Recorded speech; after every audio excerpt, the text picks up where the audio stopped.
శ్రీ నరసింహదేవుని వెంకటేశ్వర శాస్త్రి గారు పశ్చిమ గోదావరి జిల్లా తణుకు మండలంలోని వెలగుదురు వాస్తవ్యులు, విద్వత్ కవులు, నిష్ఠా గరిష్ఠులు. ఆయన ఇంచుమించు 20 సంవత్సరాల దాకా కూడా ఏ పరిశ్రమ లేకుండా భజన కీర్తనలు, తరంగాలు, అష్టపదులు పాడుకుంటూ భక్తి ప్రబోధం చేసే భక్తుడు. అలాంటి మహాభక్తుడికి నీ మునిమనివాడి పుట్టడం నా అదృష్టం. ఆయన గ్రామంలో చాలా పెద్దవారుగా వివరించేవారు. ఆ వెలగుదురులో ఒక చక్కని కట్టుబాటు ఉంది. ఆ గ్రామంలో ఎవరు శుభకార్యం చేసుకున్నా ప్రథమ తాంబూలం ఈ వెంకటేశ్వర గారికి ఇవ్వాలి అనే కట్టుబాటు చేశారు. ఆ గ్రామస్తులు అంత గౌరవం అయినంటే ఎవరు శుభకార్యం చేసుకున్నా, పెళ్లి మరొకటి ఏది చేసుకున్నా కానీ మొదటి ప్రథమ తాంబూలం ఆయనకి ఇవ్వాలి. అలా ఏర్పాటు చేశారు. ఊరంతా ఒక్క మాటగా నడుస్తున్నారు. క్షత్రులు ఎక్కువ ఆ ఊళ్ళో, ఆ వెలగదూరులో. అలాంటప్పుడు ఒకనాడు ఒక సంపూర్ణమైన క్షత్రుని ఇంటిలో వివాహం జరిగింది. ఆ క్షత్రులకి కులగురువులు ఉంటారు, వైష్ణవులు. వారు నెలకి 2 నెలలకి ఎప్పుడో ఒకసారి వస్తూ ఉంటారు. వారిని వీరు అర్చిస్తారు. ఏవో కానుకలు ఇస్తారు, పట్టుకు పెడుతూ ఉంటారు. ఓ నెల 15 రోజులు ఇక్కడ ఆశ్రమం వేసుకుంటారు వాళ్ళు. అది అలవాటు సాంప్రదాయంగా ఉంది. సరిగ్గా వారింటో వివాహ సమయానికే ఆ గురువు వచ్చారు. వచ్చినప్పుడు ఆ వివాహంలో వాళ్ళు ఉన్నప్పుడు వివాహం అయిపోయిన తర్వాత ప్రథమ తాంబూలం ముందు ఆ గురువు గారికి ఇచ్చారు ఈ క్షత్రియులు. ఆ సభలో వెంకట శాస్త్రి గారు ఉన్నారు. అదేమిటండి, గ్రామంలో ఒక కట్టుబాటు సంప్రదాయం ఉంది కదా, ఎవరు వచ్చినా మహాపండితులు కావచ్చు, వారు విద్వత్కులు కావచ్చు, కానీ ప్రథమ తాంబూల అర్హత నాకే ఉంది ఈ ఊళ్ళో, మాకే వస్తుంది అని వినయంగా చెప్పారు. ఆయన చెబితే అవుననుకోండి, ఆయన మహాగురువులు, మహాపండితులు, మా కులగురువు అయినా అని చెప్పి ముందు తాంబూలం వారికే ఇస్తారని పట్టుపట్టారు ఆ క్షత్రియులు. అలా వీల్లేదన్నారు వెంకట శాస్త్రి గారు. వారు వీరికి తాంబూలం ఇవ్వలేదు, వీరు ఆ సభలో నిలబడలేదు, వెళ్లిపోయారు. అక్కడి నుంచి వెళ్లిపోయి చెన్నపట్నం వెళ్లి అక్కడ కోర్టులో దావా వేశారు.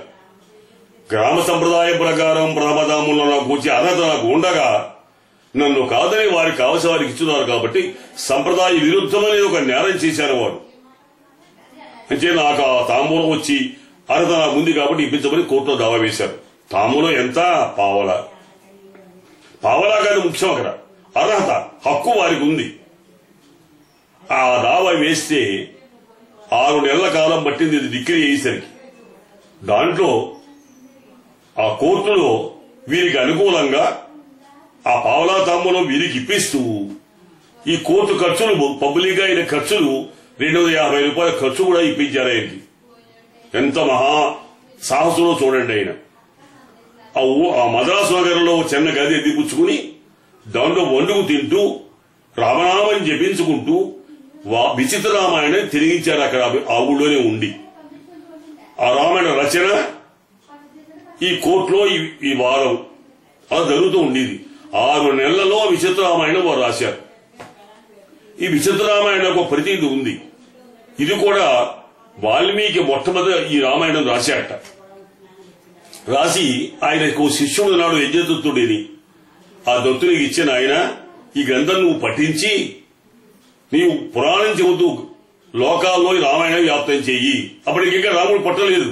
రాముడు పుట్టడానికి 10 సంవత్సరాల ముందే రామాయణం రాశారు ఆయన వాల్మీకి అని ఆ యజ్ఞదత్తుడి శిష్యుడికి ఇచ్చారు ఆ రామాయణం.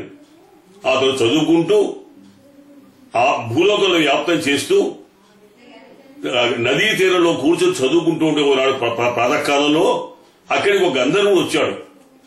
వచ్చి ఏమయ్యా ఏది చదువుకుంటున్నావు నువ్వు అని అడిగాడు. అడుగుంటే ఆ యజ్ఞదత్తుడు మాట్లాడలేదు. ఆయన ఆ పఠనంలో మగ్నమైపోయింది, సవాబు చెప్పలేదు. ఆ గంధర్వుడికి ఆగ్రహం కలిగి ఈ చదువుకునే ఈ యజ్ఞదత్తుడిని యథాతథంగా ఎత్తుకుపోయి బ్రహ్మలోకంలో పరేశాడు. అక్కడికి వీళ్ళకి తెలియదు, అలా చదువుకుంటూ ఉన్నాడు బాబు యజ్ఞదత్తుడు. ఈ రామాయణ పఠన శబ్దం ఉందే అది బ్రహ్మగారికి వినిపించింది. ఆ బ్రహ్మగారు వచ్చారు, ఇదంతా విన్నారు, చాలా ఆశ్చర్యపడ్డారు.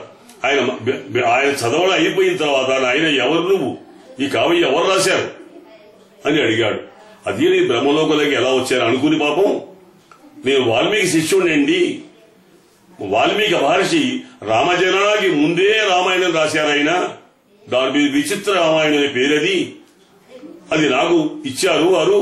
నేను పఠిస్తూ లోకవ్యాప్తం చేస్తున్నాను. ఆ సమయంలో ఎవరు తీసుకొచ్చారో తెలియదు కానీ నేను మీ లోకంలోకి వచ్చాను, ఎలా వచ్చానో నాకు తెలియదు అని చెప్పాడు యజంతుడు. చాలా మంచివరైంది ఆయన. మా లోకాన్ని పావనం చేసావు నువ్వు. ఆ రామాయణం మీద భాగ్యం మాకు కలిగిందని బ్రహ్మయే కాకుండా బ్రహ్మ ఋషులు, అక్కడ మునీశ్వరులు అందరూ సంతోషించి రామాయణం అంతా విన్నారు. అక్కడ విచిత్ర రామాయణం విని నాయన చాలా సంతోషంగా ఉంది, నీకేం కావాలన్నారు.